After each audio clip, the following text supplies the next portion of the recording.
Hello friends, Jai Parshuram. In this video, we are going to see the reasons why BJP performed so badly in 2024 elections. We will start with the election results, reasons of BJP's failure in UP, including Ayodhya and Amethi, West Bengal and Maharashtra. Then we'll also see how BJP's plan to burn India in riots to win a few votes fell flat. Farmers riots, Sartan se juda, lynching, everything fell flat. JP Nadda alienated RSS. Amit Malviya, the BJP's IT cell head, sucks. So basically, I could have used a better word, but what I mean to say is IT cell is not performing its job properly. Reasons for anger against Modi. So there are four reasons for anger against Modi. One is Truptikaran. He does too much of it, a little too much. Then failed promises and hypocrisy. His policy to burn India in riots for votes. I'll explain this in a great detail.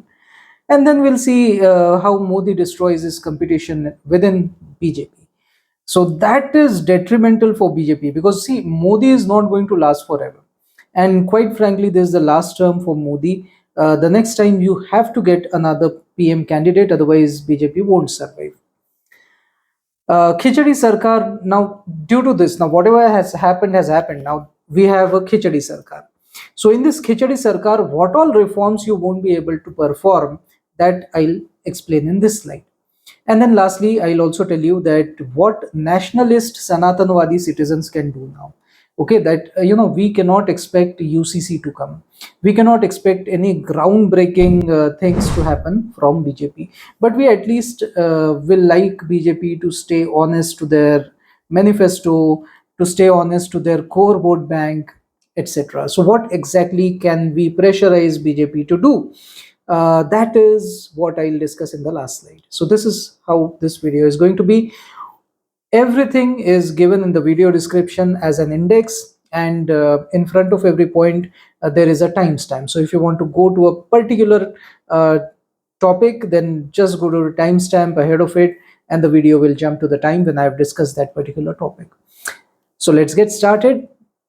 First of all, let's go with the main thing that India Alliance has literally proven itself as Bazigar of 2024 elections. हार के जीतने वाले को बाजीगर कहते हैं. आज तंत्र पर लोक की जीत हुई है. Very true, very true. In 2019, India looked something like this. Okay, so most of the seats went to BJP or NDA, and very few of them went to UPA plus at that time. India was not formed at that time, and others. Mostly these were all other parties. Okay, so Congress had very little representation throughout the country. But here you see it is almost 50-50. So it is 50% NDA, 50% India. So that means people don't like Modi anymore. There is no Modi wave. And this time Modi was saying 400 par. Look at him. BJP has not even reached 240. I mean, it has just reached 240. It has not even reached 250. Forget about 300 and then forget about 400. So what is going on? This was also one of the jumlas by our beloved Prime Minister Modi.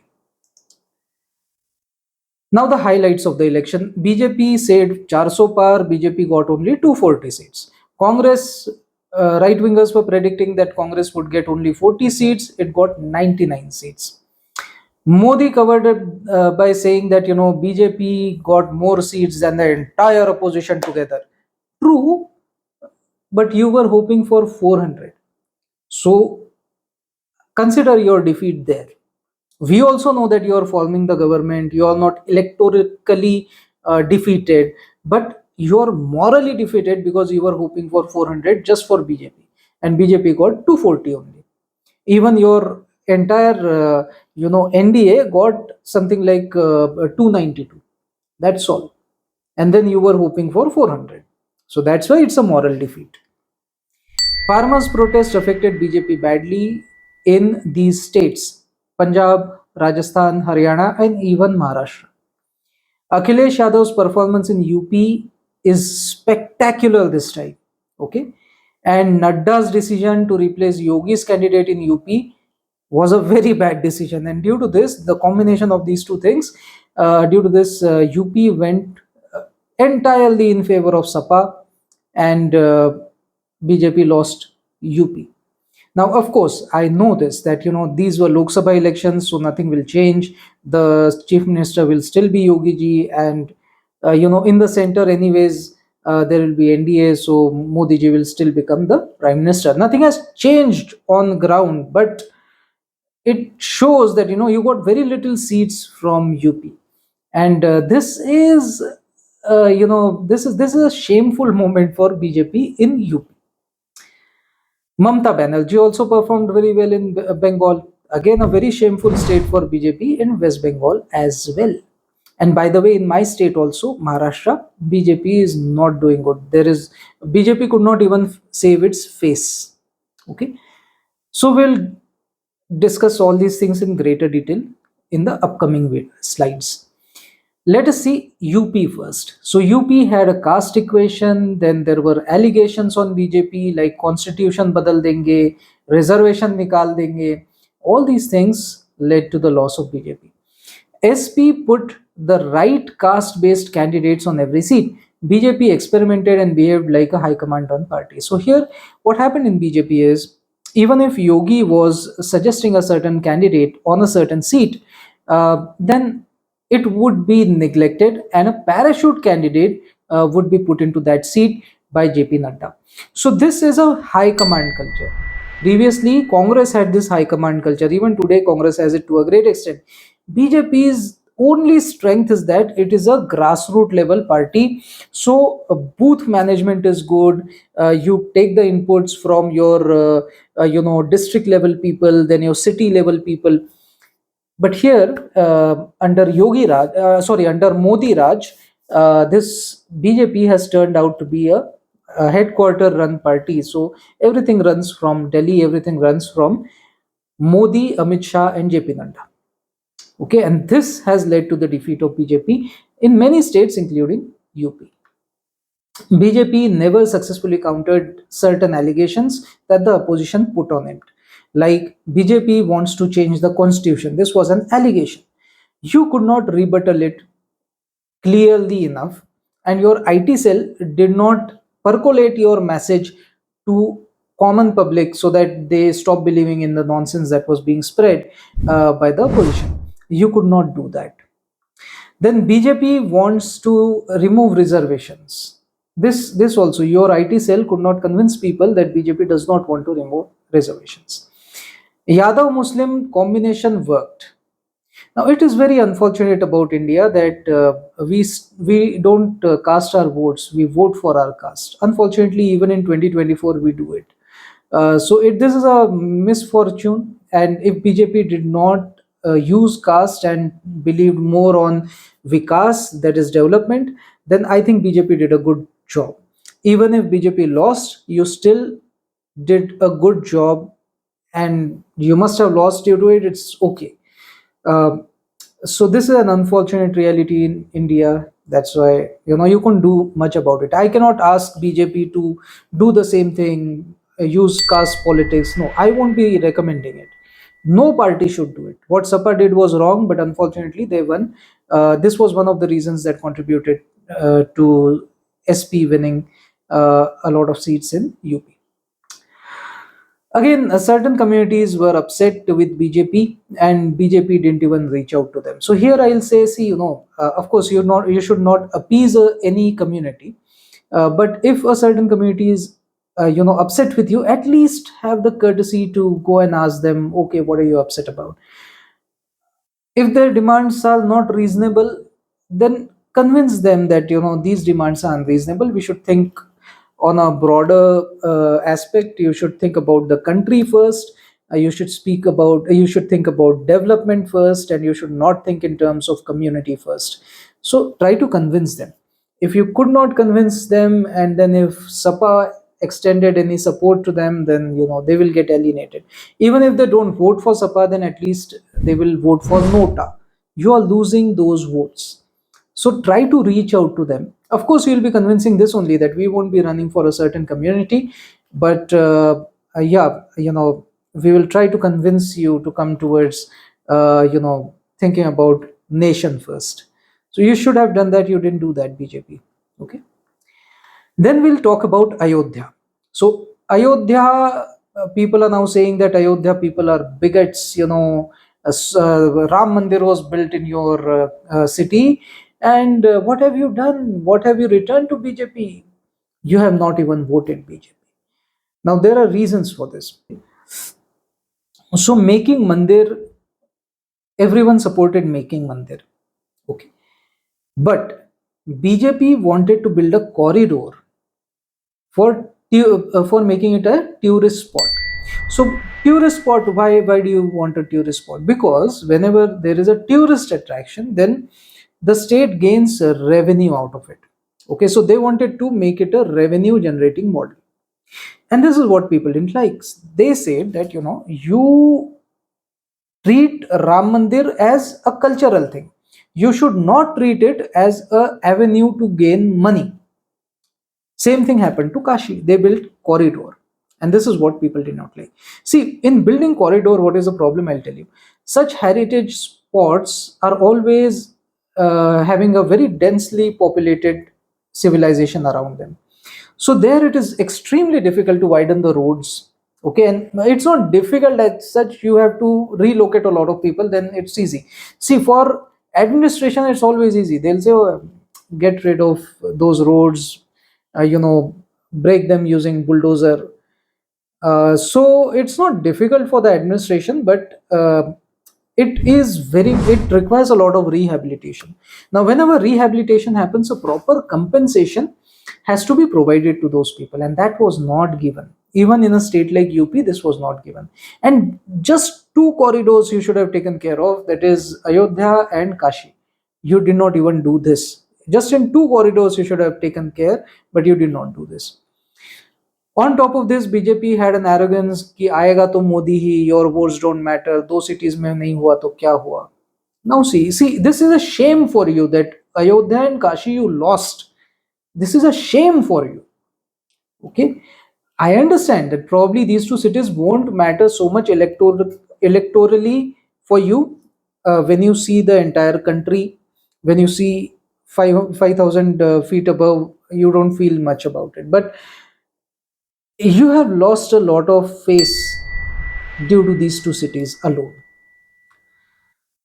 Then we will talk about Amethi. So Smriti Irani was running from Amethi, and Amethi is also a Congress stronghold. Last time she defeated Rahul Gandhi from Amethi. So of course, Smriti Irani had a lot at stake at Amethi, but she was arrogant, and BJP has always been in a habit of lying too much. You can lie sometimes, but keep that lies so small that people are not able to catch it. You are a habitual liar, and people are easily able to catch your lies. That's the reason why all this is costing you so many seats. So understand this slide very clearly. Yeah? Smriti Irani regularly targets Rahul Gandhi for with false allegations. See, allegations would be correct, but false allegations is bad. Don't don't target him on false allegations. Okay, for example, during Bharat Jodo Yatra, she said that Rahul did not visit the shrine of Vivekananda ji. Actually, he did. Congress immediately released a video of Rahul Gandhi paying his tribute to Vivekananda ji at his shrine.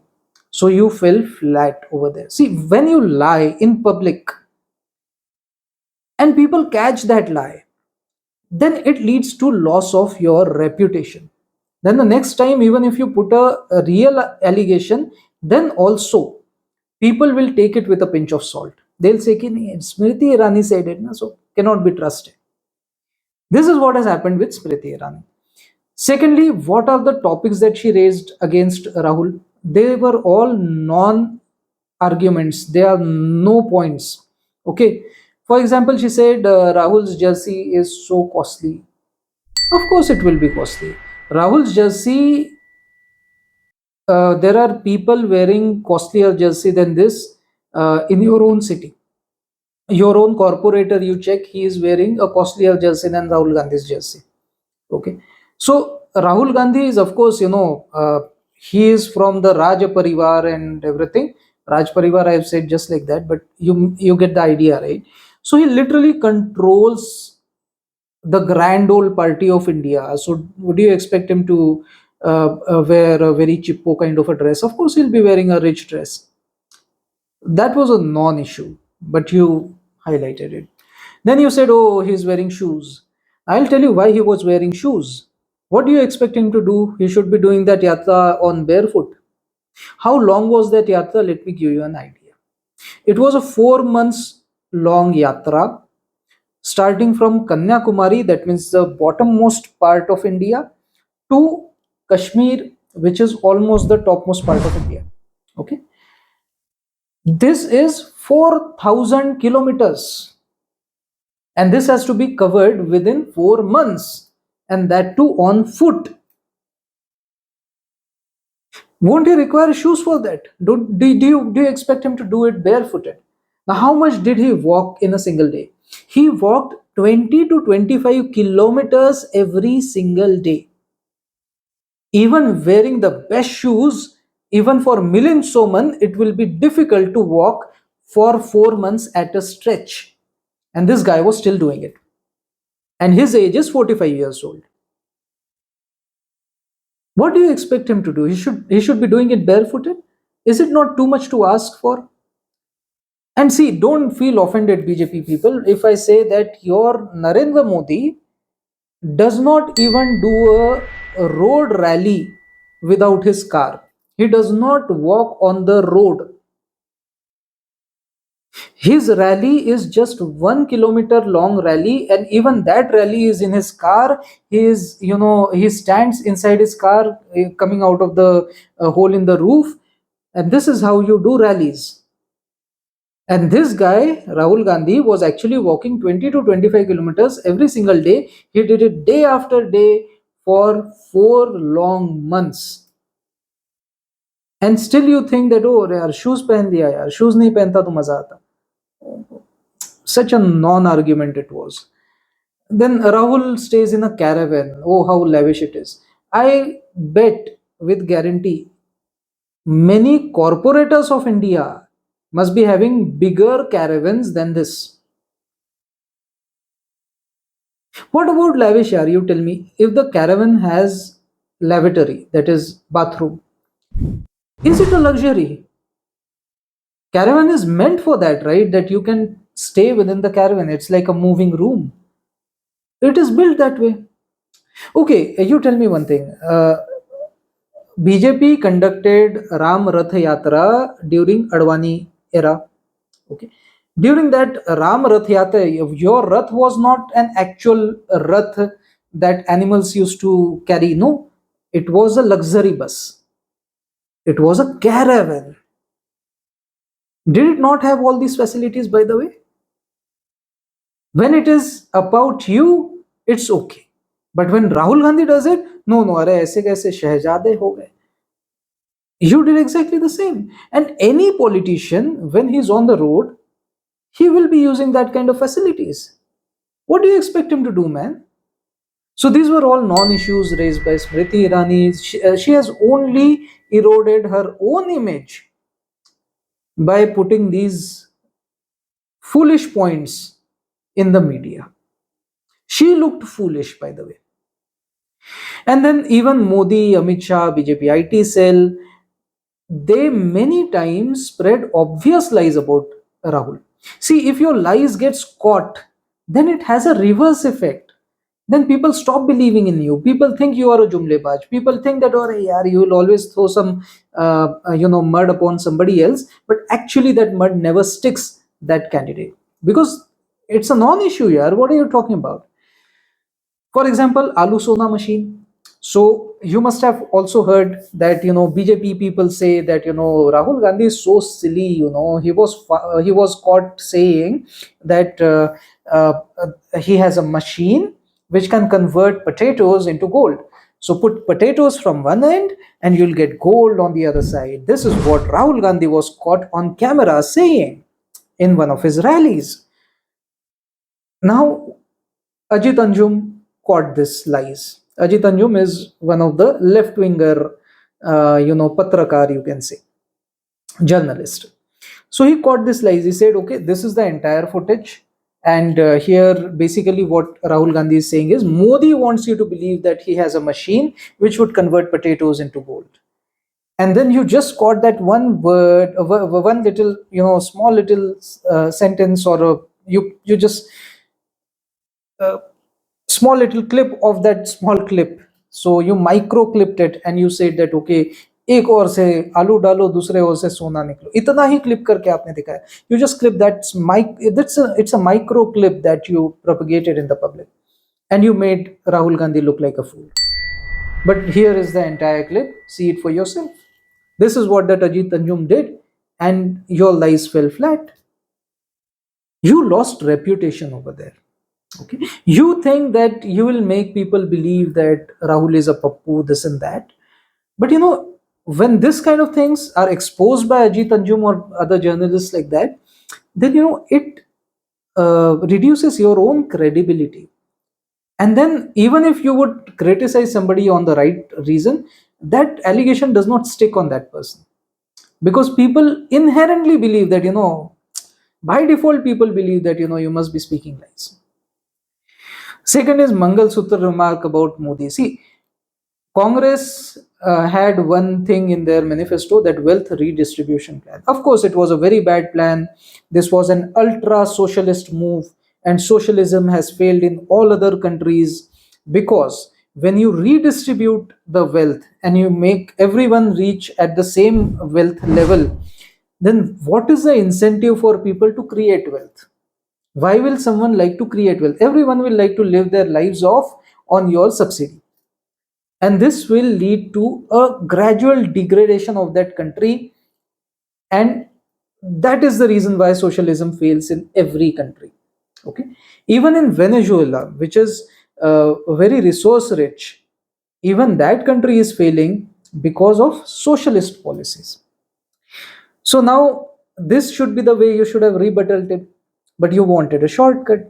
You said कि अरे आपका मंगलसूत्र छीनने आ जाएंगे, they'll take away your mangalsutra, आपके बैल को लेकर चले जाएंगे, your ox will be taken away by Congress. What kind of rubbish is that? I mean, it's not rubbish. I would say this is a very superficial way of looking at that problem. You should have gone a little deeper. What do you think? Indian public are they just bunch of idiots? You just make some flamboyant claims, and they will say, "Bas aayega to Modi." This, what are you making your campaign into? Try to believe in the intellect of your citizens and try to convince it to them that this is how it is. Socialism can look very lucrative on the face of it, but in general it is going to ruin our country. Explain it to them. You have a 1 hour speech, right? In 1 hour, instead of doing all these things, you just speak on the points. You say, see, socialism, okay, I'll talk about that. That whatever all the other schemes of Congress, I will talk about it, and point by point explain it to the people. People are not foolish. People understand it if you really want to make them understand. People understand from YouTubers like us. You have better oratory skills. Why do you waste it on just making flamboyant claims? uh, it doesn't I think you are a great orator, Modi. So why do you want to waste your skills? Why do you use your skills in such things? Try to use them positively, right? Try to make people understand. Another thing is Sam Petroda's statement was very wrongly interpreted as racist. So what Sam Petroda said is, India has a lot of diversity. It has so much diversity that uh, in the south people look like Africans, in the northeast people look like Mongolians, and yet all these people stay together with harmony in India. So what he was saying was that India has unity in diversity. So it's a positive statement that he had given.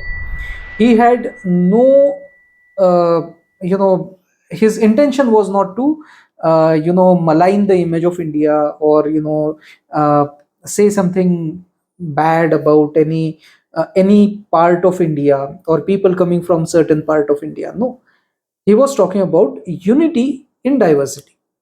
But how Modi said it in his rally? Modi said that, see, you can say whatever you like about me, but I dare you not speak about, my citizens. I'll take it very seriously if you say something about them. He was, anyways, not saying anything about any citizens. He was talking about unity in diversity. So, what you do is you take something, you give it a spin, people recognize it. I mean, that was an obvious spin. People must have, what do you think? People must have gone and seen that footage, right? Or at least Congress must have shown it to them. Yeah, this is what Sam Petroda actually said. But yeah, Congress also did not rebuttal this properly. Congress, immediately washed their hands off Sam Petroda. Sam Petroda's resignation was taken and everything. Congress could have rebutted this on facts. Congress also didn't do it, because this politics, Indian politics has come down to this level that people don't talk about facts. They talk about, they just throw mud upon each other, and that too in a very, sorry to say, but very cheap way. This is not a very dignified way in which politics should be run in the biggest democracy in the world. We should come to a certain class now. And ever since Modi came to power, this class has only been degrading. Yeah, I don't say that Congress was very good. Congress also used words like Maut ka Saudagar. But then Modi also used similar language, Jarsi Kai, Congress ki Vidhva. We should really have some class in our politics. I personally feel so. Do let me know in the comment section if you feel likewise. Now, what happened in West Bengal?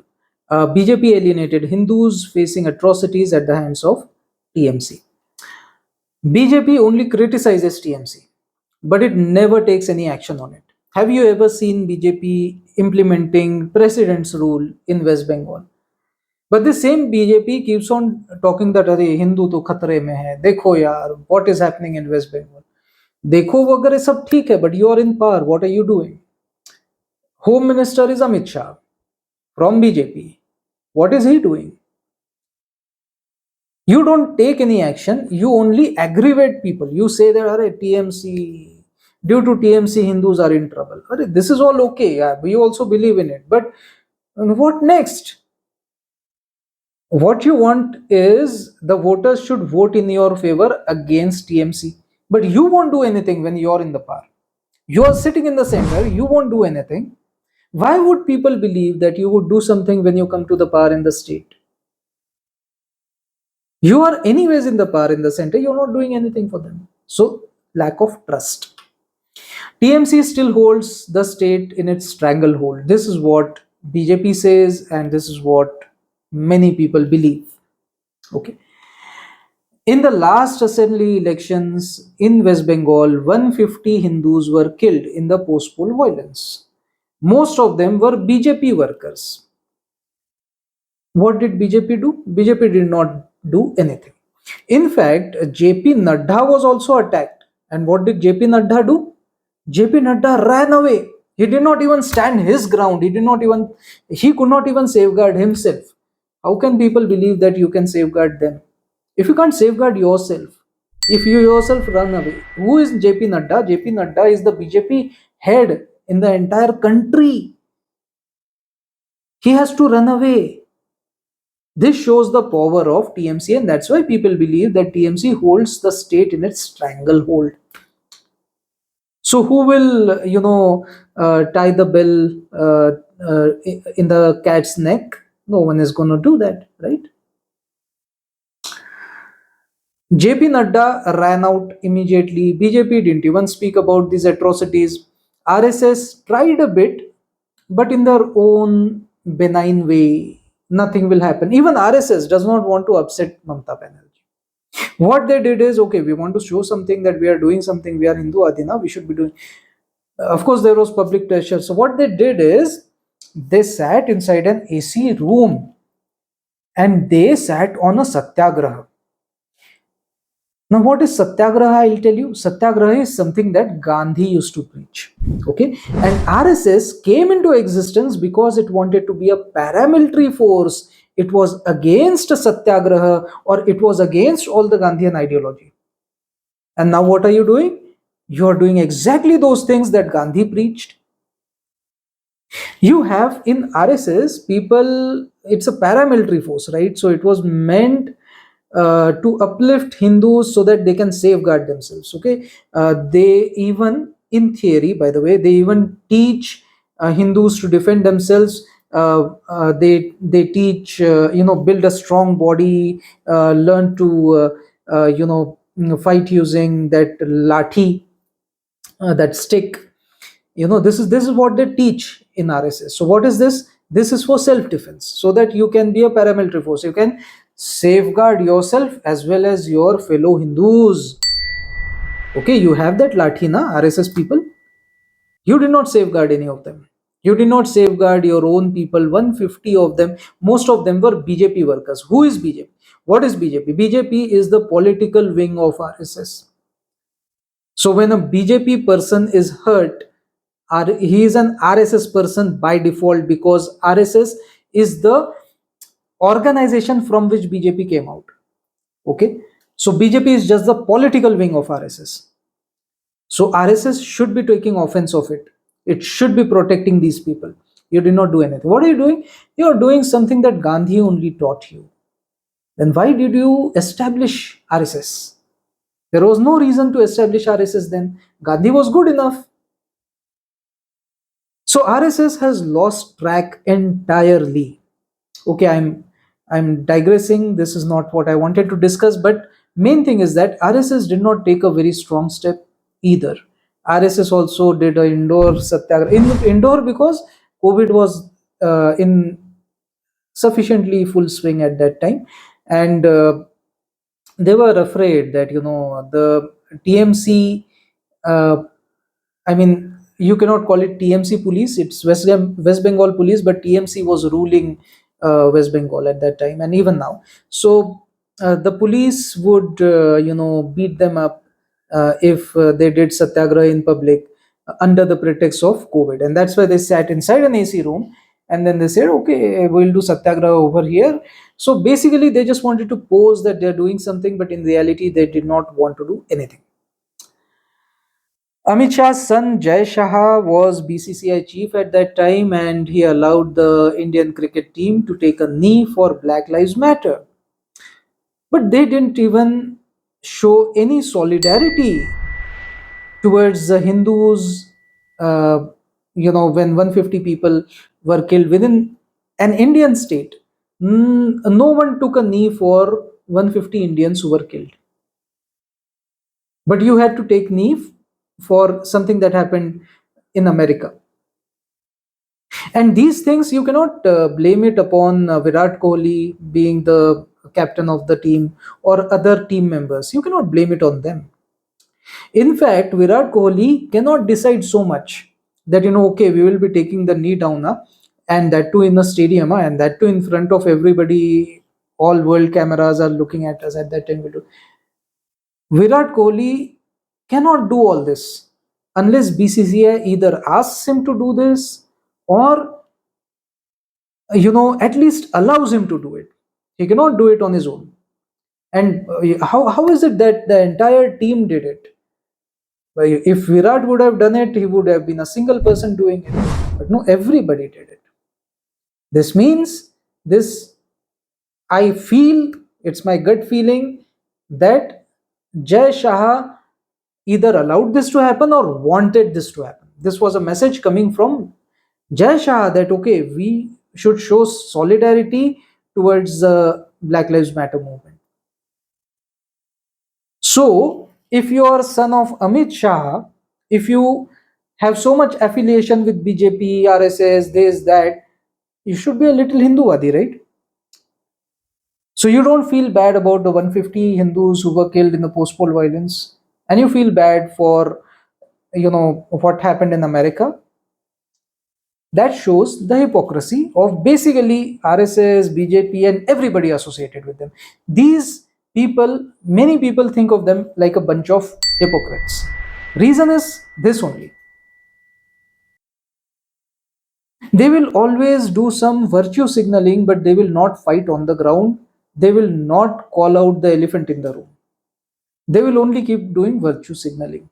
And then, if you had to do only virtue signaling, then why Gandhi was also right then? Why do you criticize Gandhi? Gandhi could do virtue signaling better than you. So why should we not praise Gandhi? And why should we follow paramilitary for so-called paramilitary? Huh? They RSS has stopped calling itself as a paramilitary force. RSS now calls itself as a social organization. So if you have to be so benign, then I would rather be a Gandhiwadi na Baba. You are just the next version of Gandhi. So why don't I follow the original Gandhi, who actually brought some revolution at least?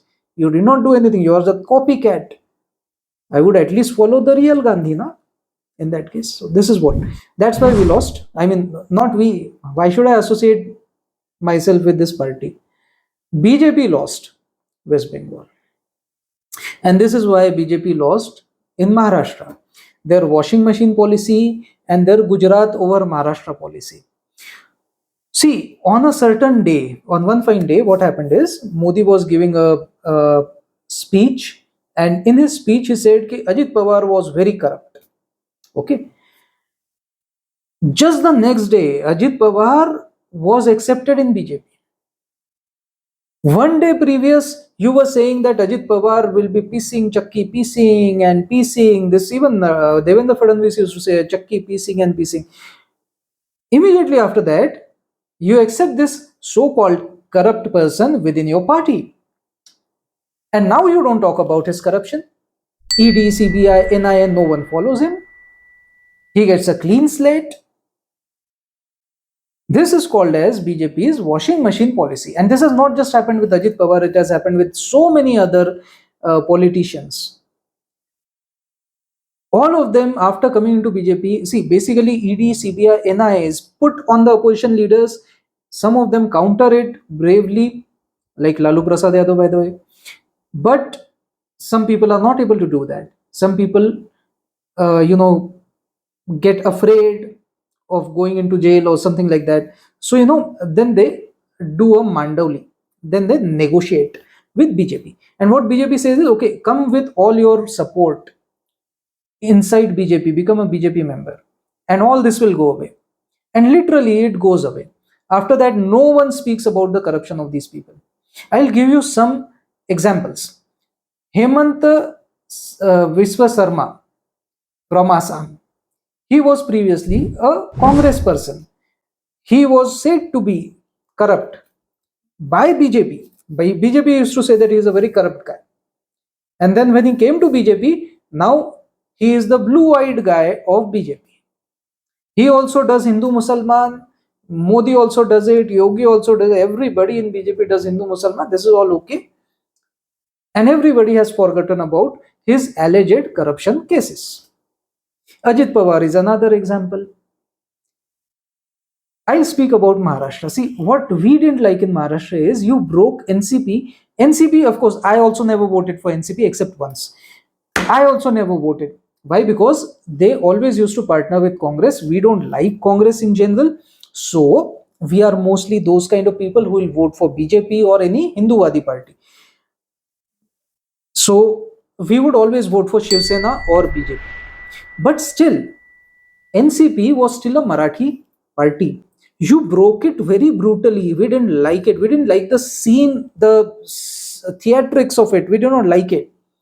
Okay, it lasted a deep impression upon us that this is the extent up to which BJP can stoop.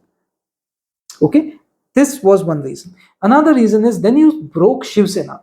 That was a papa karma in our eyes. See, Shiv Sena was a BJP ally.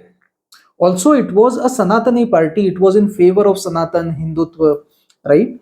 And in general, I would say Shiv Sena was more Hinduwadi than BJP. And now this BJP breaks away Shiv Sena. So we feel it was a Papa Karma. And Indian voters normally believe in karma. So if there is a Papa Karma, you will get some punishment for that. If there is a Punya Karma, you will be getting some reward for that. So when we see Rahul Gandhi doing a Punya Karma of, doing that Bharat Jodo Yatra on his foot, we feel he should get something for it. And when BJP does a Papa Karma of dividing a Hinduwadi party, or in a way destroying it or trying to destroy it, then we think it is a Papa Karma. And of course, BJP, in our eyes, BJP should suffer due to that Papa Karma. And as luck might have it, or as your voters might have it, you suffered heavy losses in Maharashtra in spite of taking away half of NCP in your favor, half of Shiv Sena in your favor, still you lost. You know why? Because of this Papa Karma that you did. And it will always see, even if the voters don't do it, the universe is going to give you that punishment. You do a Papa Karma, you'll get some bad effect of it. And BJP has been doing it so many times lately, especially under Modi Sarkar. Let's go ahead. Bullet train project was built in such a way that you would develop Surat and Dholera in parallel to Mumbai. Do you think we are fools? People are not fools. लोगों को ये this was your statement, right? This was Modi's statement. लोगों को मूर्ख समझना बंद कीजिए. Now you try to apply it in your own personal life. You take all of us to be fools. Do you think we don't understand all this? You build that bullet train project, look at its stations. Most of the stations are in Gujarat. The only major station that it is connecting in Maharashtra is basically Mumbai. So you basically wanted Mumbai to be flooded with investment from Gujarat. In general, what you want is you want Gujaratification of Maharashtra, and also you want to plunder all the wealth or resources or this kind of things to your three prime cities, Ahmedabad, Surat, and Dholera, and you want to build them in parallel of Mumbai. They will be the next uh, financial capitals of the country. See, I don't say that it is wrong. May they develop, I don't mind, but they should not develop at the cost of Mumbai. This is my problem. And then the topmost problem is you even took away certain development projects from Maharashtra to Gujarat. See, when we look at Modi, we look at him as the prime minister of the country. Okay, we don't look at him as a Gujarati. But if he still behaves like a Gujarati, then we feel bad about it. We feel cheated that we should vote for you by considering that you are a countrywide prime minister. That's why we should vote for you. But when you behave like a particular Gujarati only. You, why are you doing that? See, you have left that chief minister level. Now you are a prime minister. Think of all the states as your own states. Mumbai should be your city. Surat should be your city. Everything should be your city. Then why are you pulling projects from one state to another state? And by the way, your state. That should not happen. No? In fact, you should look more impartial at this time. But Modi, especially in Maharashtra, this is the situation that we feel Modi is a little partial in favor of Gujarat and against Maharashtra. So this has led to the whole loss of seats in Maharashtra by BJP. Then farmers protest. See, the main problem is BJP allowed first farmers protest to infest Delhi. I'll use the word infest. Why? Because there were elements allegedly related to Khalistan. Do you remember that incident when that one person was tied all night? His hand was also broken. I mean, cut apart, by the way. And then due to blood loss and excessive, he got tired, and that's why he died the other day. So all these incidents were happening in Delhi. Then Delhi riots happened. During CA Andolan, Delhi riots happened. BJP allowed it to happen. So there is a theory that BJP probably allowed it to happen because they wanted to so-called expose these elements, but I don't think it was an exposure. Okay, probably the elements were from BJP itself. They just wanted to burn the city, all the entire country, just to polarize the voters so that voters would vote in favor of BJP. And they tried to show up in a bad light. That is all that BJP wanted. This is a theory. And what did you achieve out of this? Nothing was achieved. First thing, you lost in Delhi. Second thing, you even lost in Punjab. Then what did you gain out of this? You wanted to polarize the public in your favor so that people would give you the sympathy vote. Nothing of that sort happened, right? And then how much of the taxpayers' money you wasted on that? How much of the businesses were affected? For so many months, Delhi was taken hostage. Who is responsible for this? Amit Shah was the home minister. He is said to be a very strong home minister. I think he is the weakest home minister so far. He could not control anything. He could not control CAA. He could protest. He could not control farmers' protests. He could not control the Manipur incidents. He did not control. And even Mamta Banerjee, she could kill or allegedly kill so many Hindus in West Bengal, and you could not do anything. You could not even impose a president's rule. And then, why should I believe that you are the strongest home minister so far? And people even go to the extent of comparing you with Sardar Patel, Iron Man of India. People compare you with Chanakya. Arre baapre. It doesn't look like that, by the way. And then the last thing is that, the farmers' protest happened second time. The second time you crushed them very swiftly. That must have boiled the blood of a lot of citizens. Because if you could crush it that swiftly, then what were you doing for so long? During farmers' protest one, during CA Andolan, you let this fester for so many months. So you were doing it on purpose, right? So you, for your own political intentions, can let all this happen. When you have all the control, you have all the authority, or you can say power, to crush it within a few months or within 1 month. This must have led to a lot of votes lost, especially in Delhi surrounding region. Means Delhi, Haryana, uh, Rajasthan. You must have lost a lot of votes due to this, because people came to know that he could control it so easily. Then why was he not doing it the first time? You were only playing politics. Why do you drag common citizens into your politics? This is wrong. Congress never does that. No other party in the world does that. It's only BJP which drags common people into politics. Why should we suffer for your politics? You have to win or lose, it's up to you here. You're making the entire city suffer, you're making the entire country suffer. That is wrong. So that is why you lost in so many states near Delhi. Now, Sir Tanse Juda and lynching. See, right wingers means what? Right wingers could be either Hinduwadi or Muslimwadi.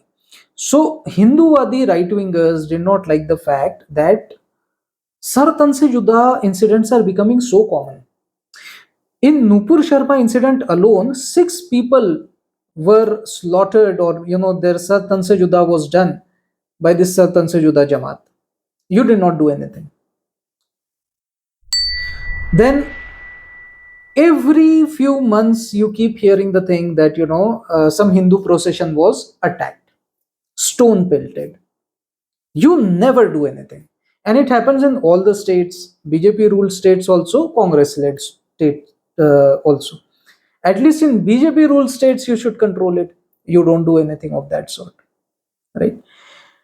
I haven't mentioned this, but even Maulana Saad, the NSA of India meets him at 2 a.m. in the morning, and after that, Maulana Saad is off the radar.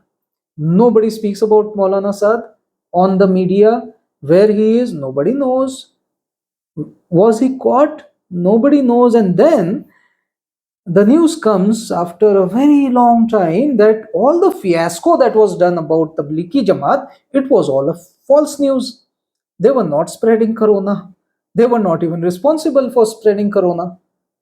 Then what are you doing? You just wanted to polarize the people. Right? See, you do politics, I don't mind. But you involve common citizens into this. That is a problem. Sir Tanse Juda, what six citizens who lost their lives, they were common citizens.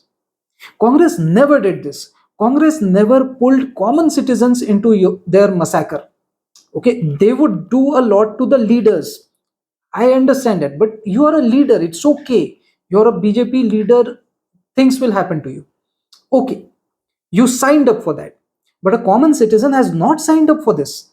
Common citizen just wants to live in peace. You keep your politics up to yourself.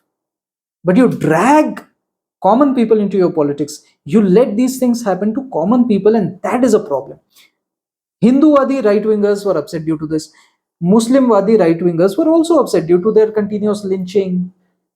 Okay, one incident happened in the train where railway police person, he shot a few people uh, because they were Muslims.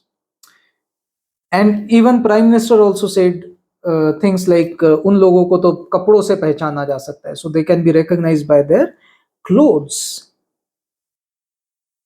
So of course the Muslims are not going to like it. Muslims understand that all this environment has come into existence after Modi came into power. Their life is also becoming more and more difficult after Modi came into power. And even Hindus' lives are also becoming difficult after Modi came to power. So basically, what Modi does is Hindu Muslim karo, people will get polarized. After that, he's expecting that people will vote for him. This has been his policy ever since Gujarat. Even now, he's doing exactly the same thing. I also used to like Modi for his development, for all the things. And now also, Modi is still doing a lot of development things. But he still has this bad quality in him that he does a lot of Hindu Muslim to polarize votes. I am with Modi for his developmental agendas. But I am diehard against Modi for this Hindu Muslim thing and making Hindus lose their lives. I don't even care so much about Muslims, but I care about Hindus losing their lives. I care about my life, my family's life, my relatives' lives. They being into danger, I feel bad about it. And all this just for your petty politics, I would hate you for that, by the way. And that's why people don't vote for, I mean, those kind of people, the right wingers like me. I'm a right winger Hindu. Why don't we vote for BJP nowadays? Reason is, but this time we voted for you because the manifesto of Congress was even worse. So, but I think it was a mistake to vote for you in 2024. Okay, then about RSS. So Modi tried to make BJP his underdog, and then RSS should be the underdog of BJP. This is what he wanted. So how did this happen? I'll tell you. Modi is extremely arrogant. He feels that he runs BJP, which is true to a great extent, and he feels that BJP can overpower RSS. Yeah, this is also true to a great extent. He surrounded himself with yes men while alienating a lot of BJP leaders like Subramaniam Swamy, Advani ji, Murli Manohar Joshi, etc. BJP chief JP Nadda was handpicked by Modi. So whatever JP Nadda does, it is what Modi wants him to do. JP Nadda publicly humiliated RSS during this election only, and he said that we don't subscribe to saffron. BJP and saffron are different things. We believe in the concept of sabka saath, sabka vikas. Now, this alienated RSS also, and this alienated all the Hinduwadi people also. Okay, when if your party does not subscribe to Bhagwa, why should the Bhagwa vote be given to you?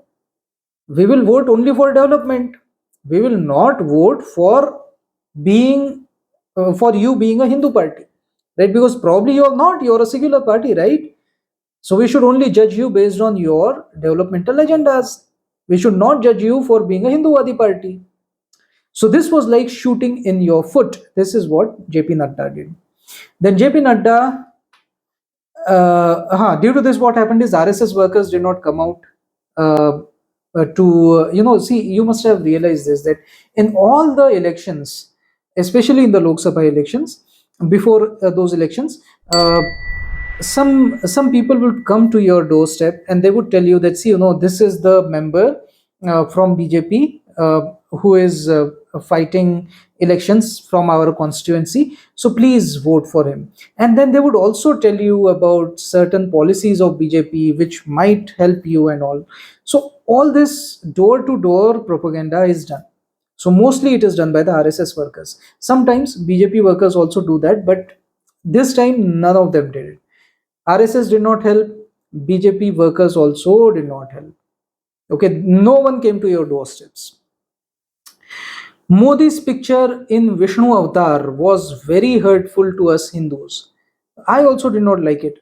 Modi or any other politician should not pose to be a supernatural being. He should not supposed to be. He should not pose to be one of our deities. It is disrespectful to us. It is disrespectful to our belief. Please don't do that. You're a politician, stick to your politics. Don't try to become like deities. Okay, this was very hurtful, by the way. Now, Amit Malviya, yeah, this guy is also very much responsible for the loss of BJP. He is the media head of BJP, IT head, IT cell head. So BJP came to power in 2014 on the shoulders of social media. You know this. But ever since Amit Malviya became the media head of BJP, social media is only used to roast the opposition and call them names. Okay? The level of conversation has reduced to taporipana. Okay, I strongly believe that ever since Modi came to power, the level of our political conversation has reduced drastically. And I believe India being the largest democracy in the world, we should set some standards for the world to see, right? We should not say कि अरे 1.25 लाख की girlfriend. We should not say कि कांग्रेस की Jersey guy. We should not say कि कांग्रेस की विधवा. And Congress should also not say कि मौत का सौदागर. Congress should also not say कि ये चाय वाला है. कांग्रेस के ऑफिस के सामने चाय बेच सकता है. You know, the level of conversation should have certain class. Can you imagine Trump and Biden fighting like this? Saying कि यार कांग्रेस की विधवा. I mean, think about it. They'll never, probably they should not, but ever since Trump came into power, even their politics has fell into shambles. Even Trump says a lot of things these days. I mean, but still, it looks very much out of character for an American person to say that. But in India, even in India, it was a lot out of place. But all this, to and fro, giving each other jibes, it happened only with Modi. With Nitin Gadkari, it never happens. He is also from BJP. Congress never says a single word about him. He also doesn't say anything about Congress. See, certain people come with a class. Shashi Tharoor, he never uses bad words. See, certain people are not very well spoken, like Manishankar Ayyar. He'll always speak rubbish. Okay. Modi ji also, by the way. So, that amount of rubbish should reduce now. And we should really come to certain class. We are the biggest democracy in the world. The world looks upon us. The world will like to imitate us. And what are we showing them? We're showing this to them. So, this is how it is. So it is only a glorified troll under Amit Malviya. Innovative and heart-touching messages that once used to have, now BJP IT cell does not have it. BJP social media is so useless that they literally rely upon non-party nationalist content creators, means YouTubers, to propagate their policies and in the masses, and also to counter the opposition. They believe they actually, who is doing it? YouTubers do it for you, okay, who are not even associated with BJP or RSS. And then what is your IT cell doing? It's basically the primary responsibility is with the IT cell. IT cell is just washing its hands off this responsibility, and it is only using all its resources to target or in a way roast the opposition people. Is that all that your work is left now? You should really introspect, you know, try to rise higher in life. Modi tried to course correct this by giving content creators some awards called creator awards. But content creators, you know, uh, you should not rely upon content creators. You should rely upon your own IT cell. You're actually relying upon somebody external to your organization. They are not BJP people. Your IT cell is BJP IT cell. So, you should rely more upon your IT cell. So you should have more control on Amit Malviya. He is your guy, and you are trying to lure all the content creators. It doesn't make sense. But it could still not compensate for the fact that the opposition parties like AAP and Congress targeted nationalist YouTubers, and BJP washed their hands clean. I'll give you two examples. Sab Loktantra. So that Kaushik guy who used to run that Sab Loktantra, he was jailed. He was caught. In fact, he said, "I was kidnapped by Punjab police." BJP did not do anything. RSS did not do anything. And this Sabloktantra always used to favor BJP on every single topic. How did you repay his help? You did not, you left him to his own fate. You washed your hands clean. हमारा कोई लेना देना नहीं है उससे. BJP का member थोड़ी है, is not even our member. This is the kind of statements you use, and that's why people get alienated. Why would someone work for you, yaar? What do you give in return? We are not asking for monetary help. We are asking for respect. Consider us to be part of family. That's all that we need. Rachit Kaushik should have been part of your family. You should have felt bad when he was jailed, or he was taken away this way by Haryana police, sorry, by Punjab police. Should have done something about it. You didn't do anything. Same thing happened with Manish Kashyap. Manish Kashyap was not a part of BJP. BJP did not say, "Arey yaar." He was kept in the jail for so many months. BJP did not do anything. After coming out of the jail, then he joined BJP, and now BJP will fight for him. Ab to member ho gaya. So if you are a member of BJP, then BJP will fight for you. Otherwise, BJP won't fight for you. Then you tell me most of the content creators are not a part of BJP. They are not into politics. No common man is part of politics. Okay. So why should these content creators fight in favor of you? Why should they, in a way, create their enemies by speaking in your favor and against Congress or any other political party? Why should they, you know, pick your battles? Why should they fight your battles? Because they are not part of BJP, right? And you don't help anyone outside BJP. So why should outside people also help BJP, right? So think about it, BJP. See, when a Rashtravari person or when a BJP favoring person is jailed wrongly, unlawfully, you should raise action. You should raise voice against it. You should at least tweet about Rachit Kaushik or Manish Kashyap. You did not do any of that sort. And I've just taken two names. There are many such YouTubers. And finally, most of the YouTubers must have learned this lesson that BJP will never come to your rescue. So if you have to fight this battle, then fight it on your own. Do not consider that BJP or RSS will come to your rescue at any time. They never come to your rescue. Okay, this is the reason why Amit Malviya is a huge reason for failure of BJP in this election. Then anger against Modi. So there are four reasons for anger against Modi. So first reason is Truptikaran. Modi's Truptikaran policy. Modi says Abdul mere bachpan ka dost tha. See, what happened is Modi was writing an open letter for his mother while she was alive, by the way. Om Shanti. While she was alive, it was her birthday. On the eve of her, or on the occasion of her birthday, Modi wrote an open letter to her. And in that, he remembered his past, his bachpan, his childhood days, and he said that, Abdul was my childhood friend. So this was obviously a political statement. It was meant to appease a certain community. It was meant to appease Muslims. Why? Because uh, you must be having so many friends. You must be having Amar also as a friend, Akbar also, and Anthony also. But you took the name only of Akbar.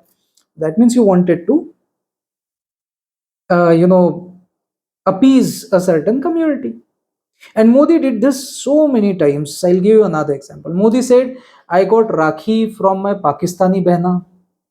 You're the Prime Minister of India. You have been the Chief Minister for so many years. So many people must be sending you Rakhis, right? And most of them must be Hindus, right? Because Rakhi is a Hindu festival. You did not take the name of any of them, but you had to take the name of a Muslim, presumably a Muslim person from Pakistan. Why? Why so much appeasement? Our love is not love, and their love, oh my God, they love me. And what are we doing then? Don't we love you? Hmm? I don't love Modi anymore, by the way. Modi influenced RSS into becoming mild on Muslims. Okay, see, become mild, of course, they should not be harsh on anyone. So, till here, I really don't have a problem. But then, when you start appeasing them, that is a problem. I'll correct it also. I'll correct it also. I mean to say that into appeasing Muslims. And here lies my problem, that why would you ask RSS to appease Muslims?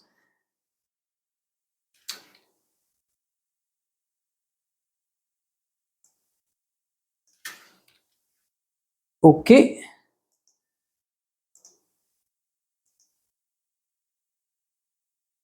So what RSS did is, RSS chief Mohan Bhagwat, he said that 50 साल के लिए देवी देवताओं को भूल जाओ, विकास पर ध्यान दो.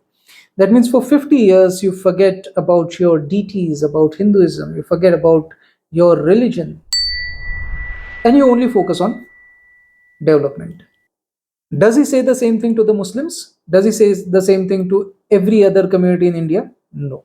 He says this particularly to Hindus because Devi Devta are there in Hindus. So obviously he was saying it only to the Hindus. Then he said, सब मस्जिदों के नीचे शिवलिंग क्यों ढूंढना है? हर एक मस्जिद के नीचे शिवलिंग क्यों ढूंढना है? That's what he said. Why do you need to find a shivling under every mosque?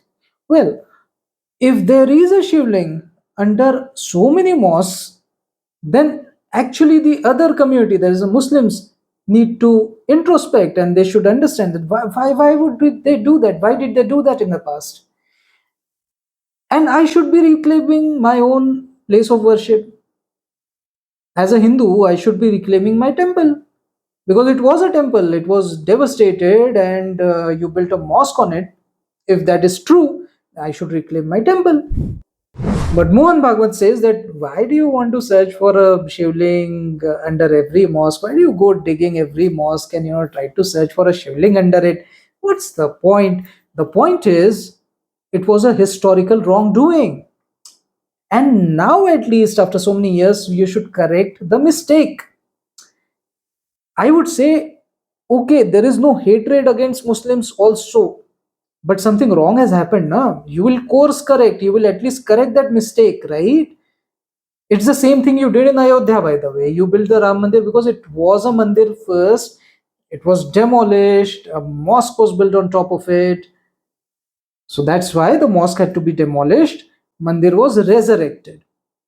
This was the right thing to do, right? As per you, also, by the way. Then how is it not right to do the same thing in Gyanvapi or in any other case? If 40,000 temples are under question, that I mean, they were temples and people say that mosques were built by on top of them by demolishing them. 40,000 cases are there. Should they not be reclaimed? And Mohan Bhagwat says कि नहीं यार, क्या जरूरत है, रहने दो यार, जाने दो. This is not Mohan Bhagwat's ideology. This is what Truptikaran ideology must be taught by Modi to RSS, and this is how He is speaking the language of Modi. Modi didn't want to say it himself, so Modi says, Mohan Bhagwat, go and say that. Mohan Bhagwat goes and say these things. Okay, so this is the problem, that many people think that RSS works as per the directions of BJP now. Then, while BJP immediately removes Nupur Sharma, RSS's Rashtriya Muslim Manch extended solid support towards the hijabi girl in Karnataka. So you have absolutely different yardsticks for Hindus and Muslims. When a Hindu so much as just touch the border line, she probably did not even cross the border, but she could have gone a little close to that. You immediately got her sacked. You removed her from BJP. You did it by giving a public letter on your letterhead, and which also had her address, by the way. Then she had to run away, and she had to stay underground to save her life. There were effigies, that means, you can say effigi means putla. There were effigies of Nupur Sharma burnt. One effigi was hanged in one of the squares of Karnataka. In Karnataka, whose government was there? BJP's government. You allowed all this to happen. So you took such a strict action upon Nupur, and you alienated her entirely. अरे हमारा कोई लेना देना नहीं. You washed her hands clean. Now she is not our member. She was your spokesperson, national level spokesperson. You washed her hands clean. You said नहीं हमारा कोई लेना देना नहीं. And now look at how much support you give to Muslims. There was one girl in Karnataka who said that, my school does not allow hijab, but I will still wear hijab because this is my identity. Okay, okay. She felt like that. Why should RSS jump into the whole thing, and RSS should say कि हाँ बेटा कर तू मेरे साथ, मैं तेरे साथ हूँ, giving support to that girl? Why? You are supposedly a Hindu-Vadi organization, right? At least people believe so. In fact, you say that RSS is a social organization. You are a very, very secular organization, actually. You have Rashtriya Muslim Manch in your organization. This means you are absolutely secular. But people still have this misconception about you that you are Hindu-Vadi. But you openly support a Muslim girl, but you never support so openly for any Hindu cause, ever. And this has happened after Modi has come to power. So that's why people believe that Modi is controlling RSS. Okay. See, Mohan Bhagwat, the amount of this atrocious statements about Hindutva that he has been giving, no other Sarasangha Chalak has given so far. It has only happened under the Modi regime, and that's why people believe that he is acting under the instructions of Modi, because Modi loves to have this sabka saath sabka vikas thing. This is the brainchild of Modi, and Modi has this misconception that if you keep doing this, Muslim voters will vote in favor of you. No, my friend. Muslim votes, you used to get 3%. Now you got 1% in this 2024 election. And you wasted so much of taxpayers' money just to appease them. You wasted, see, I'm not saying don't spend taxpayers' money on them, but spend it in the proportion of their population. If they are 14 to 17%, spend only that much on them, because rest of the taxpayers' money is rightfully, it should be claimed by all the other communities in India. We also exist now in India, or you'll be running India just for one community, just to satisfy your Truptikaran ambitions. Modi, wake up. This community anyways did not vote for you beyond 1%, and even that 1% must be the Mahila, because you removed that triple talaq thing and everything, very good, but only 1% in the entire 2024 Lok Sabha election. And look at the amount of efforts you spend on that. And look at the amount of people you alienated due to this Truptikaran policy. Many people like me, I don't like you for that. I don't like you because you do all this Truptikaran thing. I like you for your development, but then you do Truptikaran also. No, so I have to balance now. I have to weigh. Acha, Modi is bad in this thing, very, very bad. Modi is a little good in development. So overall, Modi is bad, right? Will I be voting for you? Well, this time I voted for you, but probably next time I'm not voting for BJP. Even if I don't know, if you give some other PM candidate, probably I'll think about it. If you keep Gadkari as a PM candidate, I'll do that. But it's very subjective now. I used to be a very core voter of BJP. Now I'm not. Do you know why? Due to Truptikaran kind of policies of BJP. BJP lost the faith of Hindus. They tried to win Muslim vote bank. All so what BJP does, I'll tell you. There is a tenure of 5 years. So when BJP comes to power, 4.5 years, it does all the Triptikaran activities. It says Pashmanda, Pashmanda, Pashmanda, Pashmanda. It does that for 4.5 years. Pashmanda is like 85% of Muslim population. So say it openly na that you want to help all the Muslims. Say it openly na yaar at least. You say Pashmanda, but basically you're doing everything for Muslims as an entire group. Okay, you give 50,000 metric ton of wheat to Taliban, and you think that they'll give it to the common publics. No, they will sell it in the black market. They will earn weapons. They'll earn money from it. They'll use that same money for terrorism. And we are a kafir country, by the way. So radical Islamic terrorism always targets us. Common sense, yeah. And you think that they'll be targeting Pakistan. Oh my God. So you live in a fantasy world, Mr. Modi. What are you doing? You gave 1 lakh COVID vaccines to Taliban. We needed it, right? Did all the Indian citizens get vaccinated by that time? No. We needed those vaccines. Or you could have given to any Christian country, any Buddhist country, any Kafir country. I would still not mind. But you give it to Taliban. Declared terrorists. Do you think they will give it to their citizens? Obviously not. They'll sell it in the black market. Chinese people wanted Indian vaccines. There was a huge demand, so they would probably black market it in China. They'll get some money. Everyone is earning. Everyone is happy. China is getting something out of us. Taliban is getting something out of us. Radical Islamic terrorism. It says something about Gajwa Hind, right? Do you remember, Mr. Modi? It also says about taking your life, by the way, because you are a kafir too. But this is what Modi does. For 4.5 years, he will always keep appeasing them. And in the last 6 months, you become ultra Hindu. You will be, you are a bhai, bhasam laga ke aa gaye, apno, sabhi, whatever you do.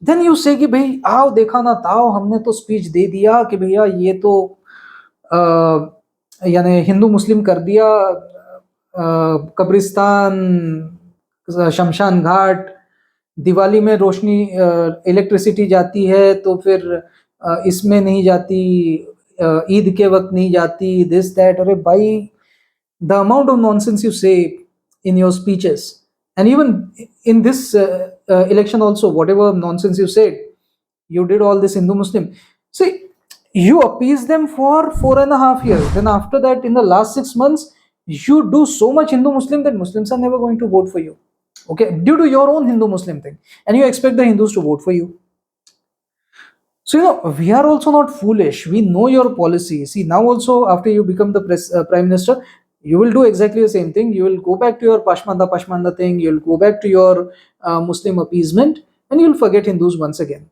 for the next 4.5 years. And then you expect us to vote for you the next time too. So, I'm done with Modi. If Modi is the PM candidate next time, I'm not going to vote for BJP.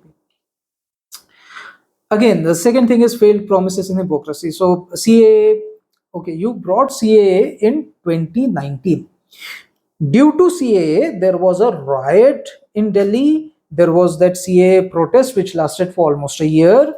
The entire country burnt into this. Okay, but what? Due to that, you did not draft the rules for it, or you did not bring it into action. Basically, until 2024, what were you waiting for? Previously, you said, "Arey COVID aa gaya." Arey COVID went away. Court was continuously asking you that when are you implementing CAA? You made it a law. Now implement it, right? How long are you going to take? You drafted the rule. You kept on saying that okay, we'll be drafting the rules maybe after 6 months. After 6 months, Supreme Court still asked. You say, "Arey, next 6 months, COVID चल रहा है यार." COVID ended, pretty much completely ended in 2022. Still for 2 more years you kept on waiting. Why were you waiting? What made you wait? And now you took that CAA so lightly. The entire country took it so seriously. We took it so seriously. You are taking, "अरे होते हो ही जाएगा." That's how your approach was about CAA. Now you tell me, should the country believe that you will implement NRC? You did not even utter the word NRC during your rallies in West Bengal in this election. So I don't think that NRC is going to be implemented. Okay. So you speak about NRC. When did you speak about NRC? In 2019. Now Modi is not even uttering that word out of his mouth. NRC, no one says about it. Demonetization, GST, you don't even utter those words anymore. So we don't believe that you're going to do NRC anymore. Okay. Now Modi never imposed president's rule in Bengal and Manipur. So again, failed. You say, "Arey Didi, oh Didi," you show that kind of a environment, and so that we should fight against TMC. You feel the common people should do that because you are saying, "Didi, oh Didi." After the post-poll violence, how did you do? What did you do to Didi? Did you impose a president's rule? You did not. Did you as much as just say it to her that Didi, चलेगा नहीं दीदी, नहीं चल वो, कुछ तो बोलना चाहिए था. You didn't say anything. This is the hypocrisy of Modi. He says a lot of things. See, Modi, BJP or RSS. This is like that friend who will, keep aggravating you so that you pick a quarrel. But after you pick a quarrel, this friend will not be seen anywhere in the scene. Okay, he'll run away. Okay, and you will face all the hardships due to the quarrel that you picked. Okay, on his suggestion, and that friend is going to run away. This is exactly how BJP, RSS, and particularly how Modi is. You provoke citizens fight amongst themselves, and then you say, "अरे ऐसे कैसे कर रहे हो यार तुम? Why are you fighting amongst yourselves? Have some maturity." Yeah? We were already mature before you came to power. We did not fight. We had a lot of harmony. You came, you made us fight, and then you say, "थोड़ा maturity यार, सबका साथ सबका विकास. Country has to grow together." This is your hypocrisy, Mr. Modi. He alienated all the Hinduwadis, called Gaurakshaks Gunda. Arnav Goswami was jailed. At that time, do you know? Modi did not even tweet about it. Modi went on a birthday party of Mr. Advani. Oh, you care so much about his birthday, huh? You care so much about Advani's birthday. Okay. And then you were cutting his birthday cake. When Arnav Goswami was suffering in the jail, he said, "Arey, my life is in danger." You had no concern about it. Arnav Goswami is that guy who took an interview of Rahul Gandhi in 2014 Lok Sabha elections, during 2014 Lok Sabha elections. And he was the person who asked him tough questions, due to which Rahul Gandhi got the name of being a pappu. So now BJP, RSS, your IT cell, they keep calling Rahul Gandhi as pappu thanks to Arnav Goswami. So Arnav Goswami should be a very important person to you. But then what did you do to him? When his life was allegedly under danger, as per himself, then you were not even concerned. You didn't even tweet in his favor. Nothing.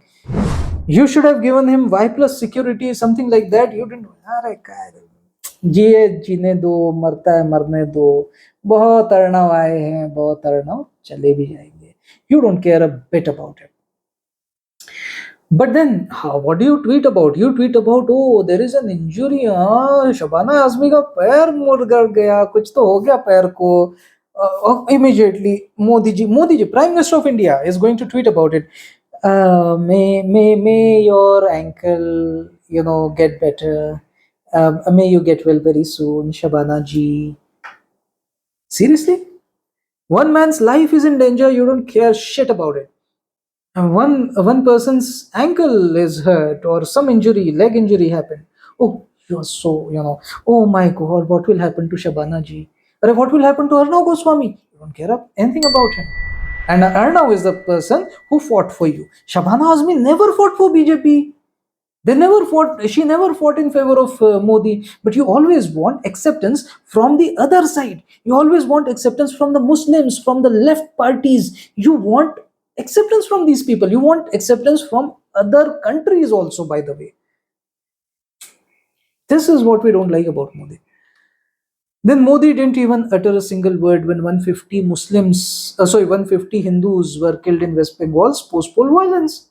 You care about Shabana Azmi so much, भैया एक tweet कर देते भैया. This is all that we need. And राखी तो हमारी हिंदू बहनाई भी आपको भेजती होगी ना. Rakhi is not only sent by that Muslim sister that you have. Hindu sisters must also be sending, na? Right? So you should be doing something for Hindus as well, right? You did not do any of that sort. Another reason why people hate Modi is his policies to burn India in riots. I've already covered this. I'll quickly cover this now. Modi kills Hindus to win votes. So Sonia was not wrong in calling Modi as Maut ka Saudagar. He lets riots to happen, allows people to kill each other, and then poses as Messiah.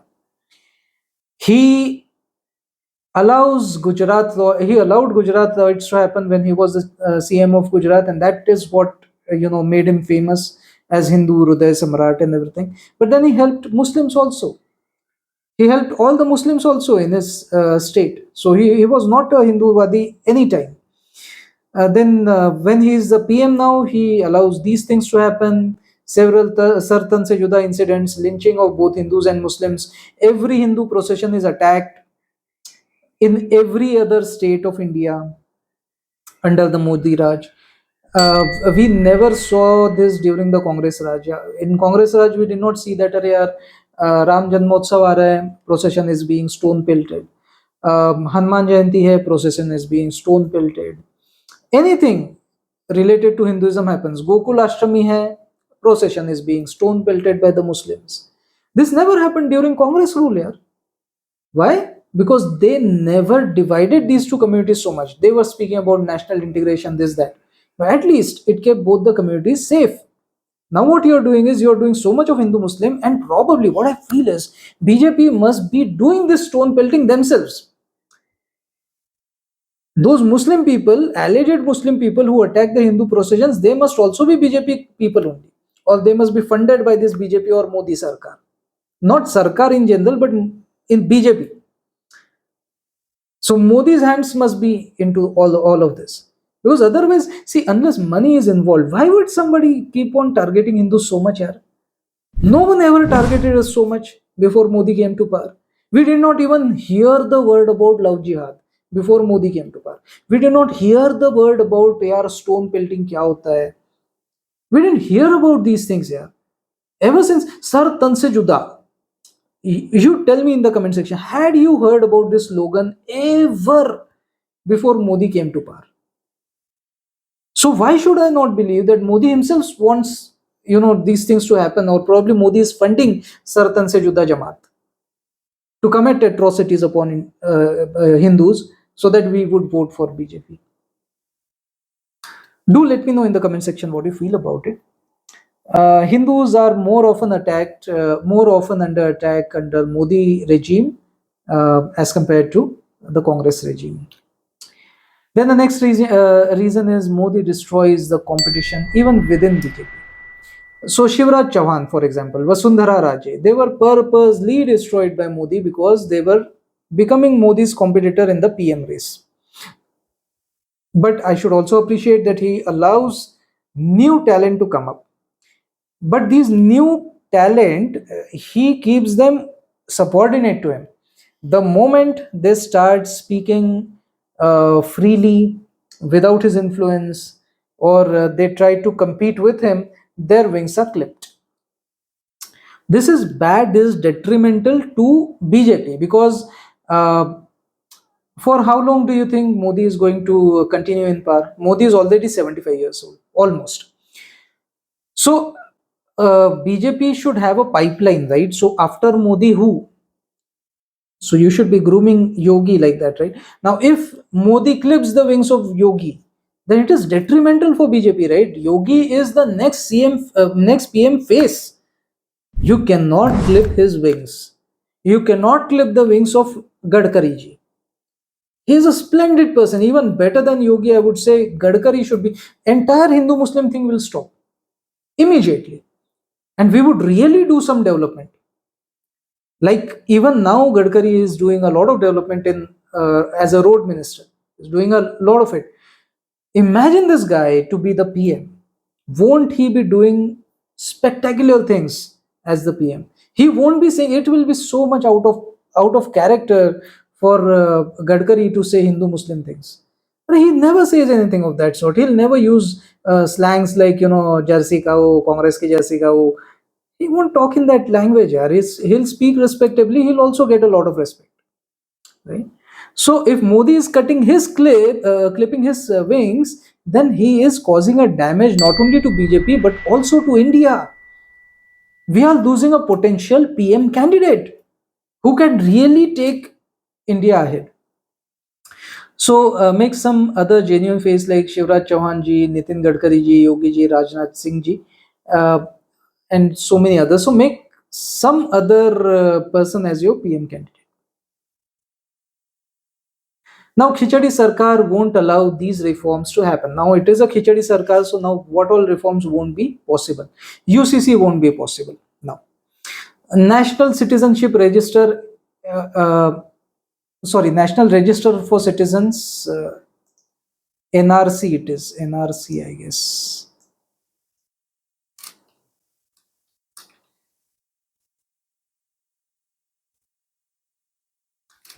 Something like that, citizens SI, kuch, I think it is.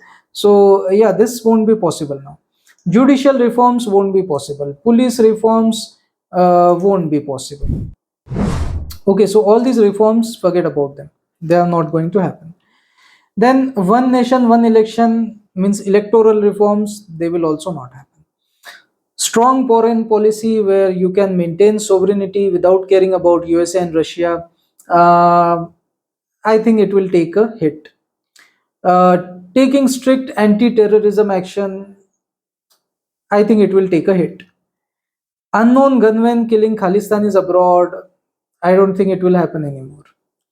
Annexation of POK, annexation of Aksai Chin, forget about it. He was anyways never going to do that. Strong steps on Muslim neighbors like Pakistan, Bangladesh, Maldives, forget about it. He was anyways never going to do it. Now it's impossible to do it.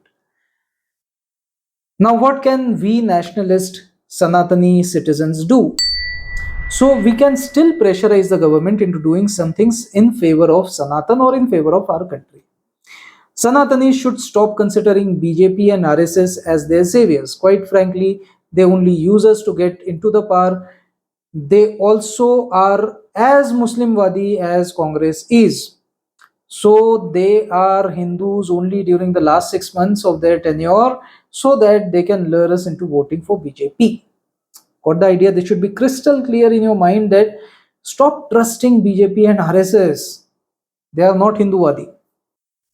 Make Sanatani leadership at the grassroots level, like your community, your city, etc. Okay. Reclaim our temples. So temples should never be under the government control, because you are giving contribution to that temple for Hindu reasons. And then if these contributions are being collected by the government, it's like tax, right?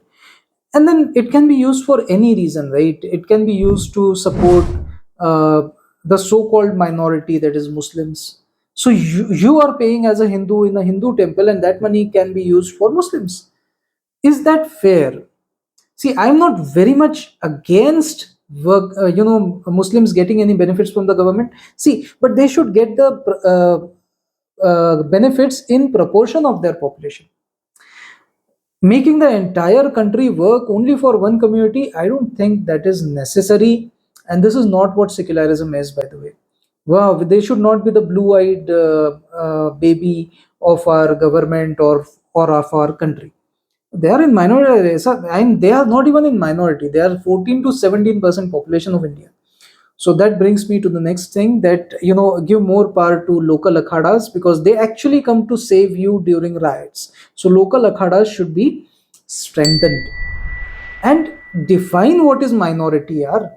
In our constitution, we should define that any population having any community having population less than 5% should be called as minority.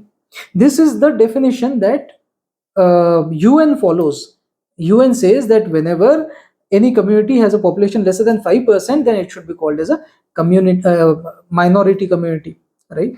So same definition should be taken up from UN to India. Okay, in Indian constitution also we should do this. As soon as you do that, Muslims don't remain the minority, first thing. So minority ayog, minority ministry, will then be working for the actual minorities. Who are the actual minorities? uh, you know okay, Christians, maybe 1 or 2%, yeah, they are minority, work for them, I don't mind. uh, but this Sikh people are also 1 or 2%. Work for them. They are Sanatani. Sanatan has 4 branches: Hinduism, Sikhism, Jainism, Buddhism. You help any of them, I'll be more than happy. Okay. So you help Sikhs, no problem. Jain people, they are not even 1%. They are like ultra minority, you can call them. Help them, na Baba. They are Sanatanis. Why don't you help them? So the real Jew people, they are again a micro minority in India, not even 1%. They should be helped now. The minority ministry, if you are using taxpayers' money to run this minority ministry, then this minority ministry should work for the actual minority of India. Parsis, Parsi people have been very deshbhakt, very, very nationalist. You take the example of Tatas. Work for them, yeah, I don't mind if my tax money is getting spent on Parsis, because they have always worked in favor of India. Although they came from Iran, but they never they never worked in favor of Pakistan or any other Muslim country. They always worked in favor of India. Nationalist people, spend my tax money on these people. No, Baba, all these are nationalist people. They have never done jihad against India. They have never thought of Gajwa Hind. Run a minority ministry for them, na Baba. Run a minority ministry for those people who are in favor of the country. Basic logic. So these are a few things that nationalist Sanatani citizens can still do in spite of this Khichadi Sarkar. And this is what we can always do, by the way, no matter whether we have absolute majority in the center, or we, or means I'll say BJP. We means we doesn't mean BJP, by the way. We are just citizens. So no matter which party is in center, whether it is a Khichadi Sarkar or a full Bahumat Sarkar, whatever it is, we can always do these steps, and we should stick to these steps. Basically, we should not be polarized by BJP, or we should not run in the hands of BJP. That BJP will control what we think and how we should do. No, we should stick to our agenda. Okay, we want Sanatan to be strong, and thereby the country will become strong. For that, we should have our own agendas, and let the government in center act accordingly. We'll make it act, we'll pressurize it. We should do something. As citizens, we can always pressurize our governments, and we should do that. So that is all. Do like, share, subscribe, and comment. Until next time, Jai Shri Ram. ये है अमित शिरासाव, अमित शिरासाव, अमित शिरासाव, अमित शिरासाव.